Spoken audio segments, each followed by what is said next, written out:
Electoral bond റദ്ദാക്കിയ ശേഷം രാഷ്ട്രീയ പാർട്ടികൾക്ക് ലഭിച്ച സംഭാവനയിൽ വൻ വർധന.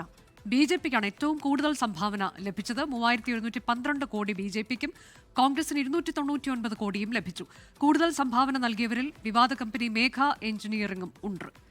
അച്യുതൻ വിവരങ്ങളുമായി. അച്യുതൻ, എങ്ങനെയാണ് ഈ കണക്കുകൾ? അതിൽ ബിജെപിക്ക് ഏറ്റവും കൂടുതൽ, കോൺഗ്രസിന് തൊട്ട് പിന്നാലെ, അങ്ങനെ കണക്കുകൾ എങ്ങനെയാണ് പുറത്തു വന്നിട്ടുള്ളത്? അനുജ, ഈ ഇലക്ട്രൽ ബോണ്ടുകൾ സുപ്രീം കോടതി റദ്ദാക്കിയതിനു ശേഷമാണ് ഈ ഇലക്ട്രൽ ട്രസ്റ്റുകൾ വഴിയുള്ള ഒരു വരുമാന വർധനവ് രാഷ്ട്രീയ പാർട്ടികൾക്ക് ഉണ്ടായിരിക്കുന്നത്. ഈ സാമ്പത്തിക വർഷത്തെ കണക്ക് മാത്രം പരിശോധിച്ചു കഴിഞ്ഞാൽ രാഷ്ട്രീയ പാർട്ടികൾക്ക് ആകെ ലഭിച്ചത് 3811 കോടി രൂപയാണ്.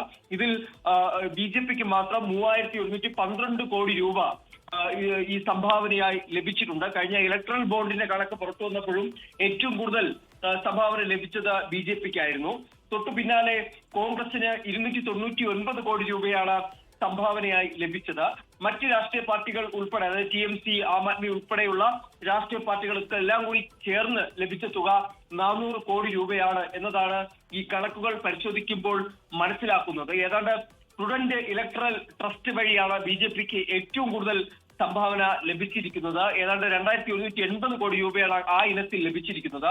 കാസർഗോഡ് ദേശീയപാത നിർമ്മാണത്തിലെ ക്രമക്കേടിനെ തുടർന്ന് വിവാദത്തിലായ മേഘ എഞ്ചിനീയറിംഗ് ആൻഡ് ഇൻഫ്രാസ്ട്രക്ചർ ലിമിറ്റഡും ഏറ്റവും കൂടുതൽ സംഭാവന നൽകിയ പട്ടികയിൽ പെടുന്നുണ്ട്.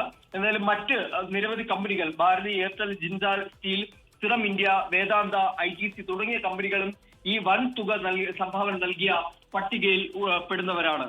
ഇലക്ടറൽ ബോണ്ട് റദ്ദാക്കിയതിനു ശേഷമാണ് രാഷ്ട്രീയ പാർട്ടികൾക്ക് ലഭിച്ച സംഭാവനയുടെ കണക്കിപ്പോൾ പുറത്തു വന്നത്. വലിയ വർധനയുണ്ടായിട്ടുണ്ട്. ബിജെപിക്ക് ഏറ്റവും കൂടുതൽ സംഭാവന ലഭിച്ചു. ആ കണക്ക് 3112 കോടി എന്നതാണ്. കോൺഗ്രസിനാകട്ടെ 299 കോടി ലഭിച്ചു.